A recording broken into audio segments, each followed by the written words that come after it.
Friends, എല്ലാവർക്കും ഉമ്മി അന്മിയിലെ ഇന്നത്തെ പുതിയൊരു വീഡിയോയിലേക്ക് സ്വാഗതം. ഇന്നത്തെ വീഡിയോയും നമുക്ക് എല്ലാവർക്കും യൂസ്ഫുൾ ആയിട്ടുള്ള കുറച്ച് കുഞ്ഞു കുഞ്ഞു ടിപ്സുകൾ തന്നെയാണ്. അപ്പം നമുക്ക് നേരെ വീഡിയോയിലേക്ക് പോകാം. ആദ്യത്തെ ഒരു ടിപ്പ് എന്ന് പറയുന്നത്, എപ്പോഴെങ്കിലും നമ്മുടെ കയ്യിൽ നിന്നൊക്കെ മുട്ടയൊക്കെ താഴെ ചാടി പൊട്ടിയിട്ടുണ്ടാവൂലേ, അപ്പോൾ അത് വൃത്തിയാക്കി എടുക്കുക എന്ന് പറയുന്നത് വളരെ ബുദ്ധിമുട്ടുള്ള ഒരു കാര്യമാണ്. ഇപ്പോൾ ഇവിടെ കുറച്ച് മുട്ട ഇവിടെ തറയിൽ ചാടിയിട്ടുണ്ട്, നമ്മുടെ സ്ലാബിന്റെ പുറത്ത് ചാടിയിട്ടുണ്ട്. അപ്പോൾ അത് ഞാൻ ഇതിന്റെ മേളിലേക്ക് കുറച്ച് ഉപ്പിട്ട് കൊടുക്കുകയാണ്. എന്നിട്ട് നമുക്ക് ഈ ഉപ്പൊന്ന് ഉറയ്ക്കുന്ന വരെ ഒന്ന് വെയിറ്റ് ചെയ്യാം. കുറച്ച് സമയം നമുക്കിതൊന്ന് വെയിറ്റ് ചെയ്തിരിക്കാം. അതിനുശേഷം ഞാൻ ഇവിടെ ഒരു സ്പോഞ്ച് ഉപയോഗിച്ച് ഇതൊന്ന് തുടച്ചെടുക്കുകയാണ്. സ്പോഞ്ച് തന്നെ വേണമെന്നില്ല, നമുക്ക് തുണി ഉപയോഗിച്ചാലും ഇത് തുടച്ചെടുക്കാവുന്നതാണ്. അപ്പോൾ ഇവിടെ മുട്ട തറയിൽ വീണ പാട് പോലും ഒന്നുമില്ല, നന്നായിട്ട് വൃത്തിയായിട്ടുണ്ട്. അപ്പോൾ ഈ ഒരു ടിപ്പ് എല്ലാവരും ഒന്ന് ട്രൈ ചെയ്ത് നോക്കണം. വളരെ യൂസ്ഫുൾ ആയിട്ടുള്ളൊരു ടിപ്പാണിത്. ഇനി അടുത്തൊരു ടിപ്പ് എന്ന് പറയുന്നത്, നമ്മൾ ഇതുപോലത്തെ മരത്തിൻ്റെ തവിയൊക്കെ യൂസ് ചെയ്യുന്ന സമയത്ത് നമ്മൾ എപ്പോഴും എടുക്കാത്ത തവിയൊക്കെ ആണെങ്കിൽ നമ്മളത് ട്രേയിൽ വെച്ചിരിക്കുകയായിരിക്കുമല്ലേ. അപ്പോൾ കുറച്ച് ദിവസം കഴിയുമ്പോൾ ഇതിനകത്ത് ഇതുപോലെ പൂപ്പലൊക്കെ പിടിച്ച പോലെ ഇരിക്കാറുണ്ട്. അപ്പോൾ അങ്ങനെയൊന്നും ഇല്ലാതിരിക്കുന്നതിന് വേണ്ടിയിട്ട് നമ്മൾ ഇതുപോലത്തെ തവികളൊക്കെ യൂസ് ചെയ്ത് എടുത്തു വയ്ക്കുന്ന സമയത്ത് നന്നായിട്ടൊന്ന് ഉണങ്ങിയ തുണി ഉപയോഗിച്ച് ഒന്ന് തുടച്ചെടുക്കാം. എന്നിട്ട് നമുക്കിതിനകത്ത് കുറച്ച് വെളിച്ചെണ്ണ ഒന്ന് പുരട്ടി കൊടുക്കാം. ഇതപ്പം ഞാൻ ഇവിടെ ഒരു പാത്രത്തിലേക്ക് കുറച്ച് വെളിച്ചെണ്ണ എടുത്തതിന് ശേഷം ഈ തവിയിലേക്കൊക്കെ ഒന്ന് സ്പ്രെഡ് ചെയ്ത് കൊടുക്കുകയാണ്. ഇതുപോലെ സൂക്ഷിച്ച് വെച്ചിട്ടുണ്ടെങ്കിൽ കുറേ നാളത്തേക്ക് പൂപ്പലൊന്നും പിടിക്കാതെ ഇരിക്കും. വെളിച്ചെണ്ണ കവർ പൊട്ടിച്ച് കുപ്പിയിലോട്ട് ഒഴിച്ചതിന് ശേഷം ആ കവറിൽ കുറച്ച് വെളിച്ചെണ്ണയൊക്കെ ഉണ്ടാവൂലേ, ആ കവറിൽ നിന്ന് വെളിച്ചെണ്ണ എടുത്ത് ഇതിനകത്തേക്ക് പുരട്ടിയാലും മതിയാകും. ഇനി അടുത്തതായിട്ട് ഞാൻ ഇവിടെ കുറച്ച് സവാളയും ഉള്ളിയൊക്കെ എടുത്തിട്ടുണ്ട്. നമ്മൾ സാധാരണ ഉള്ളിയൊക്കെ തൊലി കളയുന്നതിന് മുമ്പ് കുറച്ച് നേരം വെള്ളത്തിലിട്ട് വെച്ചതിന് ശേഷം തൊലിയൊക്കെ കളയാറുണ്ടല്ലോ. അപ്പോൾ ഇതുപോലെ വെള്ളത്തിലിട്ട് വയ്ക്കുമ്പോൾ അതിൻ്റെ കൂടെ കുറച്ച് വിനാഗിരിയും കൂടി ഒഴിച്ചു കൊടുക്കുക. ഇനി ഒരു 10-15 മിനിറ്റ് കഴിഞ്ഞതിന് ശേഷം ഉള്ളിയൊക്കെ തൊലി കളഞ്ഞെടുക്കുകയാണെങ്കിൽ വളരെ ഈസി ആയിട്ട് ഉള്ളിയുടെ തൊലി കളഞ്ഞെടുക്കാനും പറ്റും. പിന്നെ നമ്മൾ ഉള്ളിയൊക്കെ നന്നാക്കുന്ന സമയത്ത് നമ്മുടെ കണ്ണിൽ നിന്ന് വെള്ളമൊക്കെ വരാറില്ലേ, അപ്പോൾ വിനാഗിരി ഒഴിച്ചതിന് ശേഷം ഇതേപോലെ തൊലി കളയുകയാണെങ്കിൽ നമ്മുടെ കണ്ണിൽ നിന്ന് വെള്ളമൊന്നും വരികയില്ല. അപ്പോൾ എല്ലാവരും ഈ ഒരു ടിപ്പും കൂടി ഒന്ന് ട്രൈ ചെയ്ത് നോക്കാം. ഇനി അടുത്തൊരു ടിപ്പ് എന്ന് പറയുന്നത്, നമ്മുടെ വീട്ടിലുള്ള ഐലൈനർ, നെയിൽ പോളിഷ്, ഫൗണ്ടേഷൻ അതൊക്കെ നമ്മൾ കുറച്ച് നാൾ ഉപയോഗിച്ച് കഴിഞ്ഞതിന് ശേഷം അതിങ്ങനെ കട്ട പിടിച്ചിരിക്കും. അത് തീരാറാവുമ്പോൾ അതിൻ്റെ ഉള്ളിൽ ഇങ്ങനെ കട്ട പിടിച്ച പോലെ ഇരിക്കും.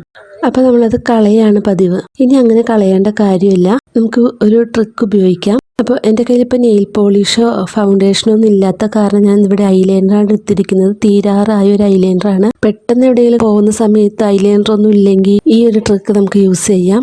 ഞാൻ ഇവിടെ ഈ ഒരു പാത്രത്തിൽ കുറച്ച് ചൂടുവെള്ളം എടുത്തിട്ടുണ്ട്. എന്നിട്ട് ഞാൻ ഈ ഐലൈനർ ഈ ചൂടുവെള്ളത്തിലേക്ക് ഇറക്കി വെച്ചെടുക്കുന്നുണ്ട്. കുറച്ച് നേരം ഈ ചൂടുവെള്ളത്തിലൊന്ന് ഡിപ്പ് ചെയ്ത് വെച്ചിരിക്കാം നമുക്ക്.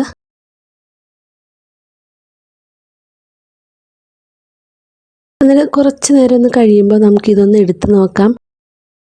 നമ്മുടെ ഐലൈനർ നല്ല ലൂസായിട്ടുണ്ട്, ലിക്വിഡ് പോലെ ആയിട്ടുണ്ട്, കട്ട പിടിച്ചതൊക്കെ ഇളകിയിട്ടുണ്ട്.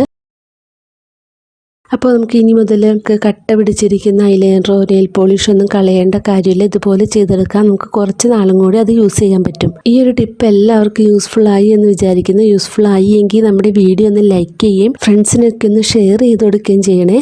ഇനി നമ്മുടെ ലാസ്റ്റ് ടിപ്പിലേക്ക് നമുക്ക് പോകാം. നമ്മൾ ഇതുപോലെ തേങ്ങയൊക്കെ ചെരുവിയിട്ട് ഫ്രിഡ്ജിലൊക്കെ വെക്കാറുണ്ടല്ലേ.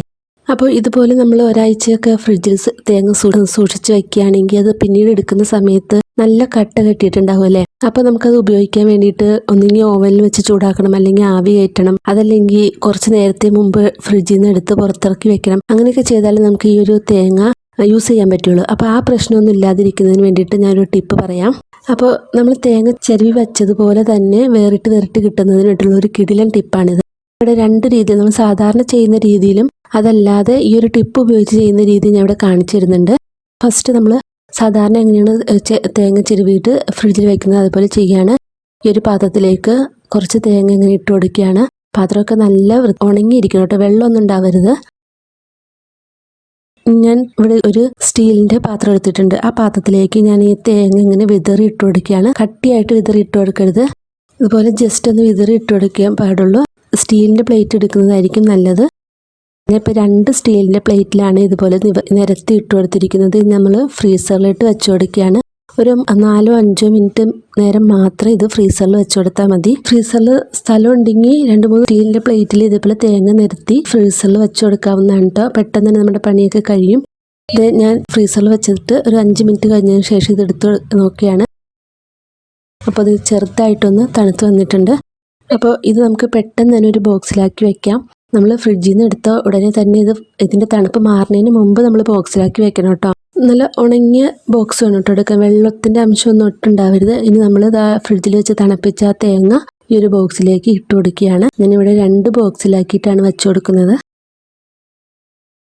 ഇപ്പോൾ ഞാൻ 2 ദിവസം കഴിഞ്ഞിട്ടാണ് ഇതിൻ്റെ ഈ ഒരു വീഡിയോ എടുക്കുന്നത്. നമ്മുടെ തേങ്ങയുടെ അവസ്ഥ എന്തായാലും നോക്കാമല്ലോ. നമ്മൾ സാധാരണ വെച്ച തേങ്ങ ഈ ട്രിക്ക് ഉപയോഗിച്ച് വെച്ച തേങ്ങ എങ്ങനെ ഇരിക്കുന്നത് നോക്കാം. അപ്പോൾ ഞാൻ ഈ ഒരു വൈറ്റ് ബോക്സിൽ നമ്മൾ സാധാരണ ഫ്രീസറിൽ വയ്ക്കും പോലെ എങ്ങനെയാണ് വെച്ചേക്കുന്നത് അതാണ് കാണിക്കാൻ പോകുന്നത്. അതായത് നല്ല കട്ടിയായിട്ട് ഇരിക്കുന്നുണ്ട്. അപ്പോൾ ഇത് നമുക്ക് കറിക്ക് അല്ലെങ്കിൽ പുട്ടിനൊക്കെ യൂസ് ചെയ്യണമെങ്കിൽ കുറച്ച് നേരം ഫ്രിഡ്ജിൽ നിന്ന് പുറത്തിറക്കി വെക്കണം, അല്ലെങ്കിൽ ഓവനിലിട്ട് ചൂടാക്കുകയൊക്കെ വേണം. എന്നാൽ മാത്രമേ നമുക്ക് ഈ ഒരു തേങ്ങ ഉപയോഗിക്കാൻ പറ്റുള്ളൂ, ഇതിൻ്റെ കട്ടയൊക്കെ വിട്ട് കിട്ടണമെങ്കിൽ.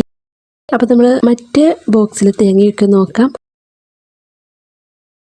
തേങ്ങ ചെരുവ് വെച്ചത് എങ്ങനെയാണോ അതേപോലെ തന്നെയാണ് ഈ ഒരു തേങ്ങ ഇരിക്കുന്നത്. അപ്പോൾ നമുക്ക് ഈ തേങ്ങ നമ്മുടെ കൈ കൊണ്ടൊക്കെ കോരിയെടുക്കാം, അല്ലെങ്കിൽ സ്പൂണും കൊണ്ട് എടുക്കാം. അപ്പോൾ നമുക്ക് ഡയറക്റ്റ് തന്നെ ഇത് ഈ തേങ്ങ യൂസ് ചെയ്യാൻ പറ്റും. അപ്പോൾ ഇനി ഈ തേങ്ങയൊക്കെ ചെറിയ ഫ്രീസറിൽ വയ്ക്കുന്ന സമയത്ത് ഈ ഒരു ടിപ്പ് ഒന്ന് പരീക്ഷിച്ച് നോക്കാം കേട്ടോ. നല്ല യൂസ്ഫുൾ ആയിരിക്കും. നമുക്കിത് ചെയ്തെടുക്കുന്നതിന് വേണ്ടിയിട്ട് ഒരു 5-10 മിനിറ്റ് മാത്രമാണ് ചിലവുണ്ടാവുകയുള്ളൂ. എന്നാൽ നമുക്കിതൊരു 1-2 ആഴ്ചത്തേക്കൊക്കെ യൂസ്ഫുൾ ആയിരിക്കും. അപ്പോൾ വീട്ടമ്മമാർക്കും ജോലിക്ക് പോകുന്നവർക്കൊക്കെ വളരെ യൂസ്ഫുൾ ആയിട്ടുള്ളൊരു കിടിലൻ ടിപ്പായിരുന്നു ഇത്. ഇന്നത്തെ വീഡിയോയിൽ പറഞ്ഞ ഏതെങ്കിലുമൊക്കെ ടിപ്പുകൾ നിങ്ങൾക്ക് യൂസ്ഫുൾ ആയി എന്ന് വിചാരിക്കുന്നു. യൂസ്ഫുൾ ആയി എങ്കിൽ നമ്മുടെ വീഡിയോ ഒന്ന് ലൈക്ക് ചെയ്യാനും ഷെയർ ചെയ്യാനും മറക്കരുതേ. പിന്നെ സബ്സ്ക്രൈബ് ചെയ്യാതെ കാണുന്നവരാണെങ്കിൽ നമ്മുടെ ചാനൽ ഒന്ന് സബ്സ്ക്രൈബ് ചെയ്തും സപ്പോർട്ട് ചെയ്യാം. അടുത്ത നല്ലൊരു വീഡിയോ ആയിട്ട് വരുന്നത് വരേക്കും എല്ലാവർക്കും ബൈ. Thank you.